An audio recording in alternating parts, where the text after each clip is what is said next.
नमस्कार दोस्तों, जय हिंद, वंदे मातरम। सभी प्यारे मित्रों का वेलकम, अभिनंदन है टीटी परिवार, शिक्षकों के परिवार जायसवाल कोचिंग सेंटर पर, पावर्ड बाई शिक्षा ही प्रकाश है। दोस्तों, मैं आपके साथ जायसवाल सर बात करेंगे बाल विकास एवं शिक्षा शास्त्र, चाइल्ड डेवलपमेंट एंड पेडागोजी के क्लास नंबर 5 की बात करेंगे। आपके सिलेबस, आपके एग्जाम पैटर्न के अनुसार की बात कर रहे हैं। हर एक भाई बहन एक गृहिणी का, सभी का वेलकम, अभिनंदन है। जिनका सपना है गवर्नमेंट टीचर, अध्यापक, अध्यापिका बनना, जायसवाल सर आप सभी का स्वागत, अभिनंदन करते हैं। पहला प्रश्न दोस्तों आपके स्क्रीन पर है। इस सेशन में भी हम क्लास नंबर 5 है, 25 महत्वपूर्ण लाजवाब क्वेश्चन करने वाले हैं। अगर आप पहली बार विजिट कर रहे हैं तो इसके पिछले क्लासेज भी आप लोग आई बटन पे लिंक मिलेगा, आप लोग देख सकते हैं, प्लेलिस्ट में जाकर देख सकते हैं। आइए देखते हैं, पहला प्रश्न आपके स्क्रीन पर है। पहला प्रश्न है, चैप्टर चल रहा है दोस्तों वृद्धि एवं विकास का जो है आपका चैप्टर चल रहा है। इस चैप्टर से हम 170 या 180 क्वेश्चन करेंगे। टोटल तैयारी सिलेक्शन वाली चल रही है। पहला प्रश्न प्यारा सा प्रश्न है, विद्रोह की भावना की प्रवृत्ति जो है निम्न में से किस अवस्था से संबंधित होती है? बाल्यावस्था से, शैशवावस्था से, पूर्व किशोरावस्था से या मध्य किशोरावस्था की बात कर रहे हैं। सभी कमेंट करेंगे, जी हाँ सभी कमेंट कीजिएगा जिनका सपना है गवर्नमेंट टीचर, अध्यापक, अध्यापिका बनना। राइट ऑप्शन आ चुका है कि विद्रोह की भावना की प्रवृत्ति जो होती है वह पूर्व किशोरावस्था की बात करें। किशोरावस्था का स्टेज 12 से 18 होता है, ठीक है। और 12 से लेके 16 वर्ष या 12 से लेके आपका 15 वर्ष तक कौन सा होता है? सभी जानते हैं पूर्व किशोरावस्था। और 16 से लेके 18 कौन होता है? ये होता है उत्तर किशोरावस्था की बात करेंगे। तो विद्रोह की भावना जो होती है, प्रवृत्ति जो है बच्चों में, वह पूर्व किशोरावस्था की अवस्था में होती है। दूसरा प्रश्न है प्यारे मित्रों आपके स्क्रीन पर है। सभी प्यारे मित्र कमेंट करें, फीडबैक करें, अपने तैयारी को, अपने स्कोर को और बेहतर करें और सिलेक्शन का रास्ता आसान कीजिएगा। दूसरा प्रश्न है कि हाल का सिद्धांत जो है किसकी व्याख्या करता है? सभी लोग जानते हैं मनोवैज्ञानिक हाल की बात करें, प्रोफेसर हल की बात करें, स्टनबर्ग की बात कर रहे हैं, जीन पियाजे जी, कोहलर, थार्नडाइक, ईपी पॉलाव, सभी का प्रश्न आते हैं। इन सभी का हम एक पार्टिकुलर वीडियो लेकर आएंगे जिसमें 4 से प्रश्न आपके पक्के होंगे। हो सकता है उस वीडियो में 100 क्वेश्चन हो सकते हैं, लेकिन 4 से 5 नंबर आपके क्लियर भी हो सकते हैं। तो हल का सिद्धांत किसकी व्याख्या करता है? बुद्ध की प्रकृति की व्याख्या करता है, अधिगम में अभिप्रेरण की भूमिका की व्याख्या करता है, मूल्यों के विकास की या किशोरावस्था के विकास की व्याख्या करता है। तो सभी जानते हैं प्रोफेसर हल के सिद्धांत जो है, जो हल उनका सिद्धांत है वह किशोरावस्था का विकास की व्याख्या करता है। D option correct option right answer हो जाएगा। तीसरा प्रश्न स्क्रीन पर है। क्या पूछा जा रहा है? बहुत ही महत्वपूर्ण लाजवाब क्वेश्चन है। हर एक सेशन इंपॉर्टेंट है क्योंकि सिलेक्शन 101% प्योर एंड श्योर की बात करेंगे, क्योंकि तैयारी आपके सिलेबस, आपके एग्जाम पैटर्न के अनुसार बात कर रहे हैं। तीसरा प्रश्न आ चुका है। आई होप सभी प्यारे मित्र वीडियो को एक बार दिल से अवश्य लाइक कर दिया होगा। बहुत बहुत धन्यवाद सभी प्यारे मित्रों का। दोस्तों, विकास की अवस्था में बुद्धि का अधिकतम विकास होता है। देखिए, विकास की अवस्था बताई जा रही है और विकास की अवस्था में ही बुद्धि की अधिकतम विकास पूछा जा रहा है, ठीक है। बाल्यावस्था में होती है, शैशवावस्था में, किशोरावस्था में, यह हम बात कर रहे हैं प्रौढ़ावस्था की बात कर रहे हैं। 4 बेहतरीन आपके ऑप्शन दिए गए हैं और 4 में से आपको एक ही क्लिक करना है। वह हमारी अवस्था किशोरावस्था कहलाती है। विकास की ऐसी अवस्था जो बुद्धि का अधिकतम विकास होता है वह हमारी किशोरावस्था कहलाती है। 12 से लेके 18 वर्ष तक की अवस्था कहलाती है। चौथा प्रश्न आ चुका है। आई होप सभी प्यारे मित्र अच्छे तरीके से समझ पा रहे होंगे। चौथा प्रश्न प्यारा सा प्रश्न है कि किशोरावस्था में संवेगों की तीव्रता किस प्रकार प्रकट होती है? कहते हैं ना, हम जब ईश्वर से प्रार्थना करते हैं भगवान प्रकट हो जाइए, भगवान प्रकट हो जाइए, ऐसे ही किशोरावस्था में जो बच्चे के संवेग होते हैं उनकी तीव्रता जो है किस प्रकार प्रकट होती है? प्रतिकूल पारिवारिक संबंध की बात कर रहे हैं, व्यवसाय की समस्या की बात कर रहे हैं, नई परिस्थिति के संयोजन के साथ बात कर रहे हैं, या उपयुक्त सभी की बात करेंगे। सभी प्यारे मित्र कमेंट कीजिएगा। जी हाँ, किशोरावस्था में देखिए सभी लोग जानते हैं जो 14th आपके मूल संवेग हैं, जो उन्होंने किसने बताया था? मैकडूगल की अगर बात करते हैं, इन्होंने 14 संवेग बताए हैं बच्चों के, वो सभी आपको पता भी हो गया, यहाँ से प्रश्न भी आते हैं। तो किशोरावस्था में संवेग की तीव्रता जो है किस प्रकार प्रकट होती है? तो कुछ जो बच्चों में तीव्रताएं, क्योंकि बच्चों की जो व्यक्तित्व होता है अलग अलग होता है, विभिन्नताएं पाई जाती हैं। तो कोई बच्चा प्रतिकूल पारिवारिक संबंध में क्या होता है? प्रकट होता है, ठीक है। किसी बच्चे के व्यवसाय की समस्या में, किसी बच्चे में नई परिस्थिति के साथ संयोजन में होता है। अर्थात यहाँ पर डी ऑप्शन सही हो जाएगा। उपयुक्त सभी अवस्थाओं में या किशोरावस्था में जो है उपयुक्त ये तीनों जो हैं संवेगों की तीव्रता प्रकट होती, तीनों प्रकारों से प्रकट होती है। पांचवा प्रश्न आपके स्क्रीन पर पूछा जा रहा है। क्या पूछा जा रहा है कि माँ बाप के साय से बाहर निकल अपने साथी बालकों की संगत को पसंद करना संबंधित करते हैं। आप लोग देखते होंगे जब बच्चे घर से बाहर पढ़ने के लिए जाते हैं तो वहाँ उनके दोस्त यार सबसे ज़्यादा क्या हो जाते हैं, ठीक है, घनिष्ठ संबंध बन जाते हैं उनके। तो माँ बाप के साय से जब बच्चे बाहर निकल जाते हैं तो अपने साथी बालकों की संगत को पसंद करना संबंधित है। किशोरावस्था में होता है ऐसा, पूर्व किशोरावस्था में होता है, उत्तर बाल्यावस्था में होता है या शैशवावस्था में होता है। देखिए जब अगर हम पसंद की बात करते हैं तो आप लोग बच्चे देखेंगे अधिकतर जो ये सारी चीज़ें होती हैं वह हमारे पूर्व किशोरावस्था में ही होता है। 12 से लेके जो हम 16 वर्ष का स्टेज होता है या 15 वर्ष का जो स्टेज होता है वह हमारा पूर्व किशोरावस्था कहलाता है। और इसी अवस्था में क्या है, माँ बाप के साय से बच्चे जो है बाहर निकल कर अपने संगत को, बालकों की संगत को पसंद करना संबंधित हो जाता है। छठवां प्रश्न स्क्रीन पर पूछा जा रहा है, बहुत ही प्यारा सा प्रश्न है कि हम बात कर रहे हैं कि मानसिक परिपक्वता की ऊंचाइयों को छूने के लिए प्रयत्नरत रहना संबंधित है। किशोरावस्था से है, प्रौढ़ावस्था से है, पूर्व बाल्यावस्था से है या उत्तर बाल्यावस्था की बात कर रहे हैं। सभी प्यारे मित्र कमेंट करेंगे जिनका सपना है अध्यापक अध्यापिका बनना, गवर्नमेंट टीचर बनना। हर एक भाई बहन, हर एक गृहिणी सभी का वेलकम, अभिनंदन है, सभी को नमन है। आप लोग ज्ञानी श्रवक व्याख्याता लोग हैं, भावी अध्यापक अध्यापिकाएं हैं। राष्ट्र निर्माण में सभी लोग जानते हैं सबसे बड़ा योगदान आप लोगों का होने जा रहा है दोस्तों, भावी अध्यापक अध्यापिकाओं को होने जा रहा है। जी हाँ, आपकी जो वर्चस्व है, आपका जो कार्य है वह बहुत ही उम्दा और लाजवाब है दोस्तों। मानसिक परिपक्वता की ऊंचाइयों को छूने के लिए प्रयत्नरत जो रहना है वह किशोरावस्था से है, प्रौढ़ावस्था से, पूर्व बाल्यावस्था से, उत्तर बाल्यावस्था से।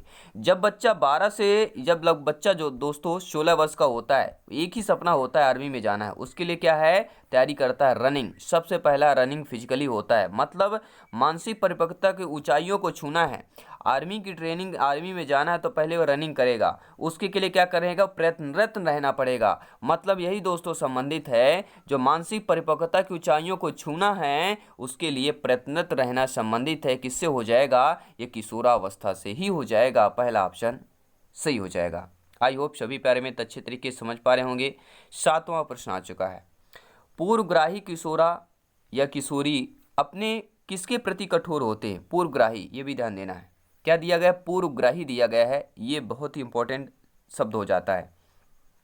तो पूर्वग्राही किशोरी या किशोर अपनी किसके प्रति जो है कठोर होते हैं, समस्या के प्रति, जीवन शैली के प्रति, संप्रत्य के प्रति या वास्तविकता के प्रति की बात कर रहे हैं। सभी कमेंट कीजिएगा। देखिए दोस्तों, पूर्वग्राही किशोर और किशोरी जो है अपनी जो है समस्या के प्रति, किसके प्रति दोस्तों, अपनी समस्या के प्रति कठोर होंगे। पहला ऑप्शन यहाँ पर सही हो जाएगा। आठवां प्रश्न क्या दिया गया है कि विकास के किस काल को अत्यधिक दबाव तनाव का काल कहा गया है। जी हाँ, बच्चों के जो विकास होता है और विकास जीवन पर्यंत चलता रहता है, और वृद्धि जो होता है वह विकास का एक पार्ट होता है। जो वृद्धि एक निश्चित समय तक चलती है, इसके बाद धीरे धीरे स्लो हो जाती है, लेकिन विकास जीवन पर्यंत चलता रहता है। जब तक जीवन है विकास होता रहता है। तो विकास के किस काल को अत्यधिक दबाव और तनाव का काल कहा गया है। ऐसा तनाव दबाव पड़ता है वह विकास की कौन सी अवस्था है, सभी लोग जानते हैं, हम किशोरावस्था की बात करेंगे। ऑप्शन के पढ़ने की आवश्यकता नहीं है, पढ़ते आ रहे हैं, एग्जाम यह प्रश्न जो है रिपीट होता आ रहा है, तो इस प्रश्न को रिपीट होता आ रहा है तो हमें भी रिपीट करना है और बेहतर स्कोर करना है। दोस्तों, समान लिंग मित्रता के दौरान प्रबलित होती है। हम किसकी बात कर रहे हैं, समान लिंगता की बात कर रहे हैं। देखिए, समान लिंग में मित्रता के दौरान क्या प्रबल मतलब सभी लोग जानते हैं, प्रबल इच्छाएं हो गई, प्रबल और दुर्बल। प्रबल मतलब होता है कठोर कह सकते हैं, ठीक है, सभी लोग समझते हैं। तो प्रबलित होती हैं, किससे प्रबलित होती हैं, कब होती हैं, प्रारंभिक किशोरावस्था में, प्रारंभिक बचपन में, मध्य किशोरावस्था में या मध्य बचपन की बात करें। सभी जानते हैं, समझते हैं, ज्ञानी श्रवक व्याख्याता लोग हैं, कमेंट करते रहें, स्कोर करते रहें। समान लिंग मित्रता के दौरान जो प्रबलित होती है वह हमारी प्रारंभिक किशोरावस्था ही कहलाती है। 12 से लेकर 16 वर्ष तक का जो स्टेज होता है, ये भी ध्यान दीजिएगा। बाल्यावस्था और किशोरावस्था, शैशवावस्था, ये तीन ऐसी अवस्थाएं जहां से 4 से प्रश्न आपके क्लियर हैं, इनको पूरा क्लियर करना है, ठीक है। चलिए अगला प्रश्न देख लेते हैं। एक व्यक्ति जो है दोस्तों किसके दौरान पुरुष या गौण सामाजिक भूमिका प्राप्त करता है। बचपन के दौरान या चाइल्डहुड की बात कर रहे हैं, किशोरावस्था की बात कर रहे हैं, बचपन यानी कि लेट चाइल्डहुड, या शैशव की बात कर रहे हैं। सभी जानते समझते हैं कि कोई की व्यक्ति होता है तो वह दोस्तों किशोरावस्था के दौरान पौरुष या गौण जो है सामाजिक भूमिका प्राप्त करता है, क्योंकि वह समाज से मिलता जुलता है, ठीक है। और जब वह किशोरावस्था की श्रेणी में होता है, इस अवस्था में, तो सारी चीज़ें आप लोग समझ गए होंगे, हम पिछले क्वेश्चन भी कर चुके हैं। और आप लोग भी जो एथिकल चीज़ें होती हैं, ठीक है, उनको ज़रूर पढ़ा कीजिएगा। एथिकल चीज़ें पढ़ना बहुत ही इंपॉर्टेंट होता है दोस्तों। उचित यौन शिक्षा, ये भी ध्यान दीजिएगा। देखिए यहाँ पर यौन शिक्षा भी दिया जा सकता था, लेकिन ये शब्द जोड़ दिया गया। उचित यौन शिक्षा किस अवस्था पर प्रदान की जानी चाहिए? तो सभी लोग जानते हैं हम किशोरावस्था की बात करेंगे। जो उचित यौन शिक्षा है वह किशोरावस्था पर भी प्रदान करनी चाहिए, क्योंकि उसमें सारी चीज़ें होती हैं और ये शिक्षा काम करती हैं। ये शिक्षा वो बच्चा क्या है, जब इस स्टेज की अवस्था में पहुँचते हैं, बालक हो चाहे बालिका, अच्छी तरीके से समझते हैं और इस अवस्था तक पहुँच जाते हैं कि सारी चीज़ें वो समझ पाएँ। इसलिए इसकी शिक्षा किशोरावस्था में ही दी जानी चाहिए। केंद्रीय तंत्रिका तंत्र में होते हैं सभी अंग होते हैं। मस्तिष्क होता है, मेरुदंड होता है। मस्तिष्क या मेरुदंड दोनों होता है। अब आपका कमेंट, आपका फीडबैक क्या कहता है, कमेंट करके बताइएगा। कमेंट करके बताइएगा कि केंद्रीय तंत्रिका तंत्र में क्या होता है। सभी जानते हैं, क्या जानते हैं कि मस्तिष्क और मेरुदंड दोनों होते हैं। ये आपको नोट कर लेना है, ठीक है। अगला प्रश्न है, मनुष्य की वह ग्रंथि जो पिट्यूटरी ग्रंथि को नियंत्रित करती है तथा शरीर के सामान्य व सादृश्य वृद्धि को भी नियंत्रित करती है, यौन ग्रंथि है, थायराइड ग्रंथि है, मूत्र ग्रंथि है, या इनमें से कोई नहीं? अब आप बोलेंगे ये ग्रंथि, ये साइंस की भाषा कहाँ गई? भैया बाल विकास का चैप्टर पढ़ रहे हैं, चाइल्ड डेवलपमेंट एंड पेडागोजी का चैप्टर चल रहा है, यानी कि विकास वृद्धि सब कुछ आपके बालक बालिका में आपका आ जाता है। हम CDP की बात कर रहे हैं। जी हाँ, मनुष्य की वह ग्रंथि पिट्यूटरी ग्रंथि को नियंत्रित करती है तथा शरीर के सामान्य सादृश्य वृद्धि को भी नियंत्रित करती है, वह हमारी क्या कहलाएगी? इनमें से ऐसा ऑप्शन ही नहीं दिया गया है, वो क्या कहलाएगा? इनमें से कोई ऐसा ऑप्शन ही नहीं है। कौन सा ऑप्शन कहलाएगा अब आपको कमेंट करके बताना है। जी हाँ, इनमें से ऐसा ऑप्शन ही नहीं दिया गया है, वह ऑप्शन आपको कलेक्ट करना है और कमेंट करके बताना है, क्योंकि रिपीटेड प्रश्न है। ये काफ़ी बार आपके एग्जाम में पूछा गया प्रश्न है, काफ़ी बार आपके CTET, MPTET, UPTET में, रीट में भी आया हुआ प्रश्न है, लगभग सभी एग्जाम में पूछा गया प्रश्न है। अगला प्रश्न है, निम्नलिखित अवधि में से किसमें शारीरिक वृद्धि एवं विकास तीव्र गति से घटित होता है?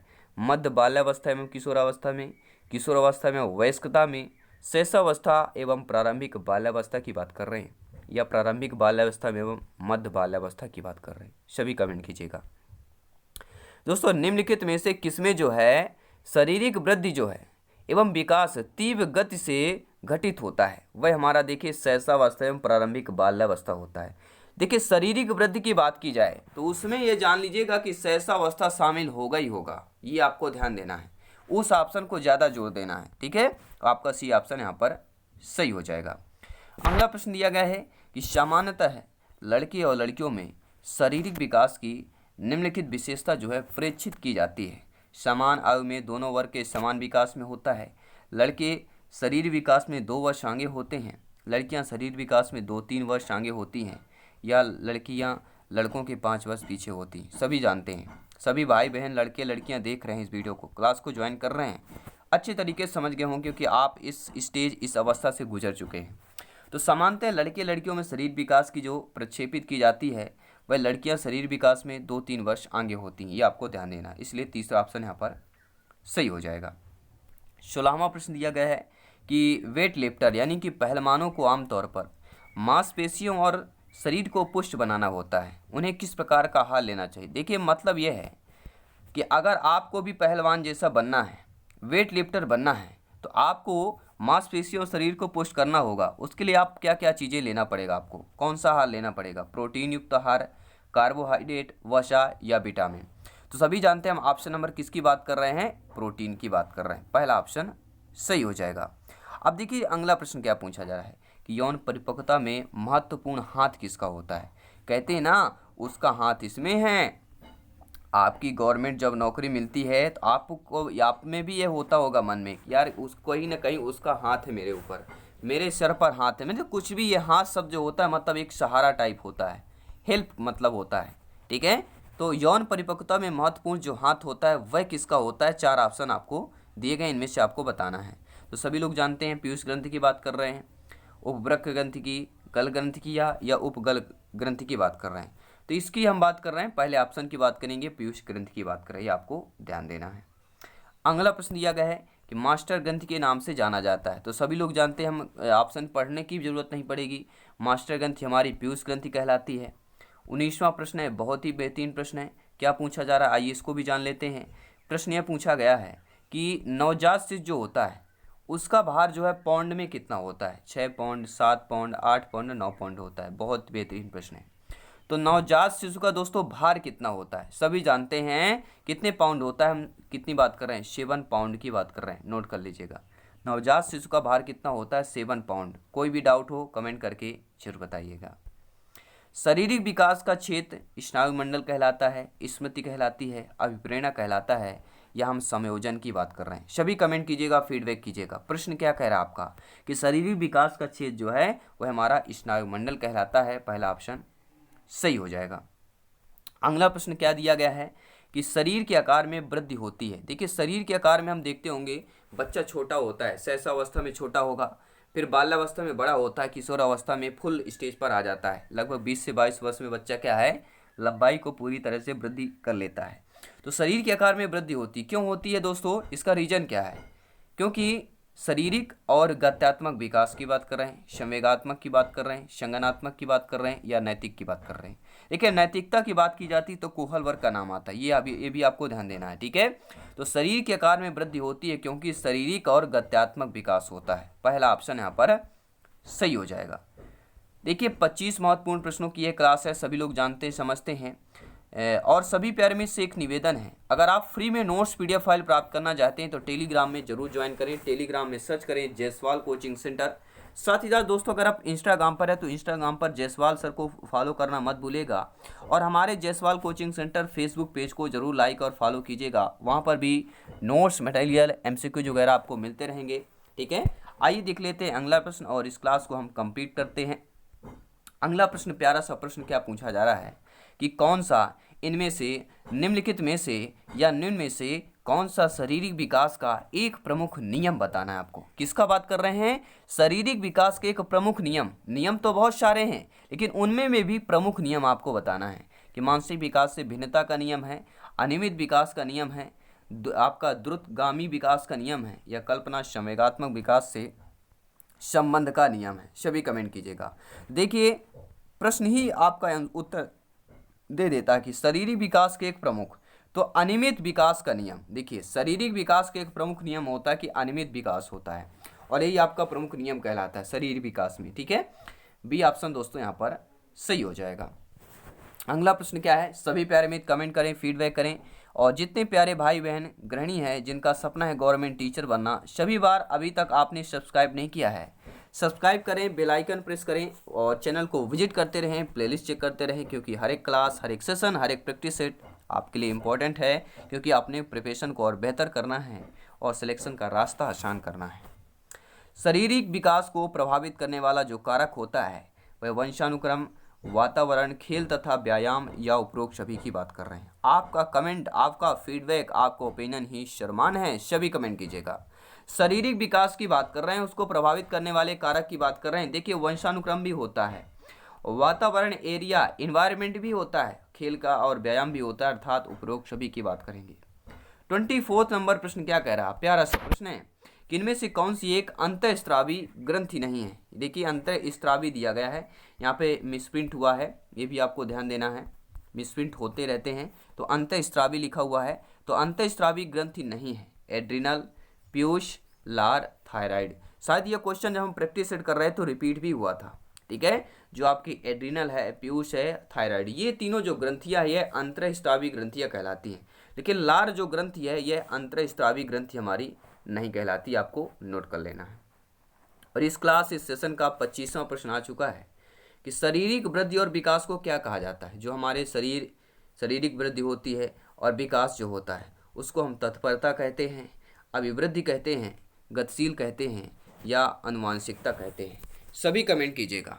कई बार ये क्वेश्चन रिपीट हुआ है, आपके एग्जाम की बात कर रहे हैं। जी हाँ, शारीरिक वृद्धि और विकास को क्या कहा जाता है, तो सभी लोग जानते हैं अभिवृद्धि कहा जाता है। ये आपको नोट कर लेना है, बी ऑप्शन सही हो जाएगा। दोस्तों ये क्लास आपको कैसी लगी नीचे कमेंट के माध्यम से ज़रूर बताएं। और 25 में से इस सेशन में से, इस क्लास में से आपका स्कोर क्या है, कमेंट करें, फीडबैक करें, अपने तैयारी को और बेहतर करें, सिलेक्शन का रास्ता आसान करें। दोस्तों मैं आपके साथ जायसवाल सर, इसी तरह आप लोग सपोर्ट करते रहिए, क्लासेज कंटिन्यू होती रहेंगी और सिलेक्शन का रास्ता आसान होगा, प्रिपरेशन और बेहतर होगा। तो स्कोर जो हमारा सपना है दोस्तों, आउट ऑफ 150 में से 125 प्लस का स्कोर करेक्ट करना है और सिलेक्शन यहीं से पाना है, मेहनत करना है और मेहनत की सफलता अवश्य मिलती है। मिलते हैं दोस्तों नेक्स्ट क्लास पर, नेक्स्ट सेशन पर। सभी मित्रों को जय हिंद, वंदे मातरम, धन्यवाद सभी का।